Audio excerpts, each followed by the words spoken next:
Hi, this is Miriam Lach. Today I want to talk to you about how overcoming your shame can boost your business.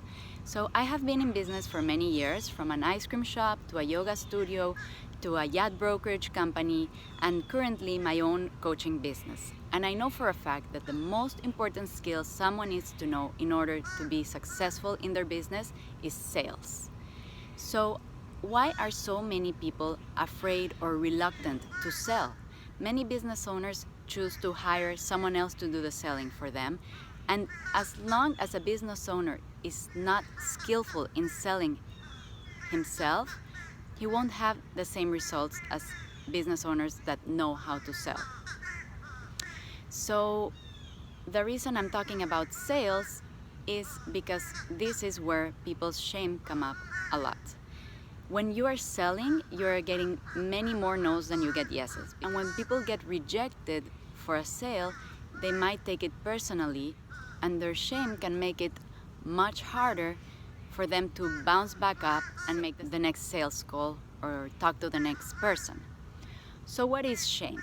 Shame is believing that there's something intrinsically wrong with us, or that we are worth less because of certain situation.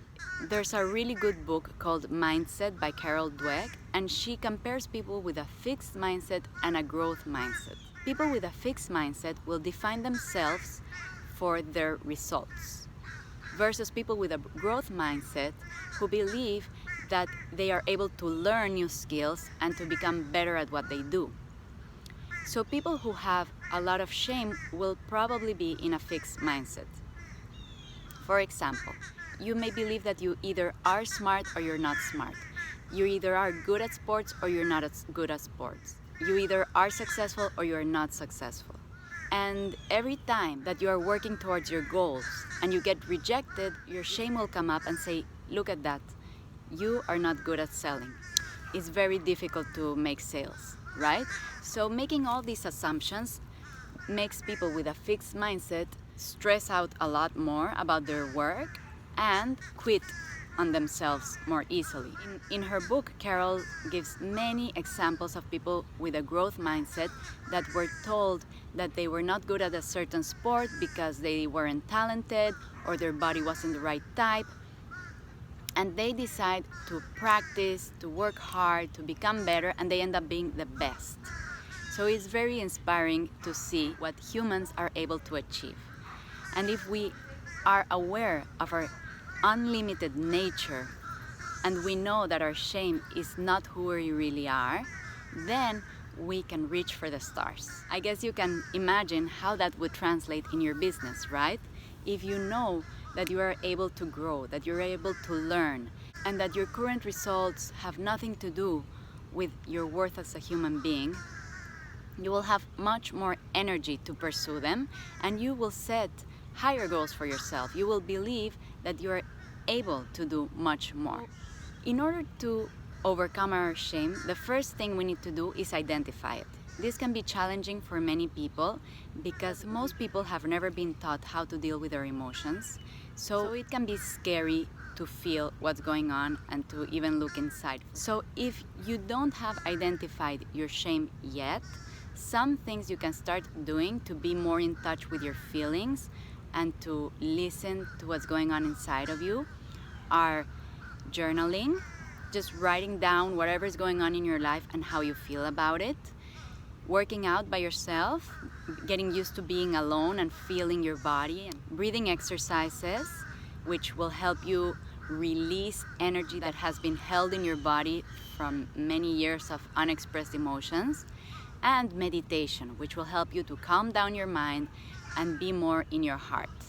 I have been practicing all of these for many years, and it definitely helps me to cope with anything that goes on in my life, but specifically to be okay with feeling my shame when it comes up and noticing that it's not who I really am. So whenever you find the shame that is inside of you, ask yourself, where did this shame come from? Where did I learn this?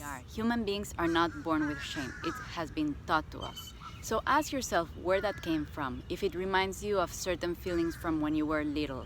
And just be with it and feel it, acknowledge it, and then separate yourself from it. whichever reason this shame is telling you that you are not as worthy as other people, know that it is not based on truth, and remind yourself that you are an unlimited human being, that you can do anything that you put your mind into, that you are not defined by your results, you are not defined by situations in your life. You can choose how you define yourself, and you can choose to learn from your mistakes and become better at everything you do.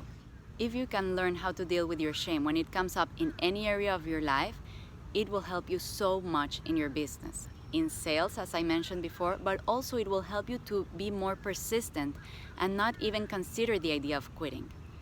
You will have much more energy, you will be more motivated and excited about what you do, and you will be more authentic. And everyone around you will feel that, and that will also translate in more business opportunities. So I hope that you have learned something useful from this today. I would love to hear your questions and your comments around shame. Thank you so much for listening, and I'll see you next time.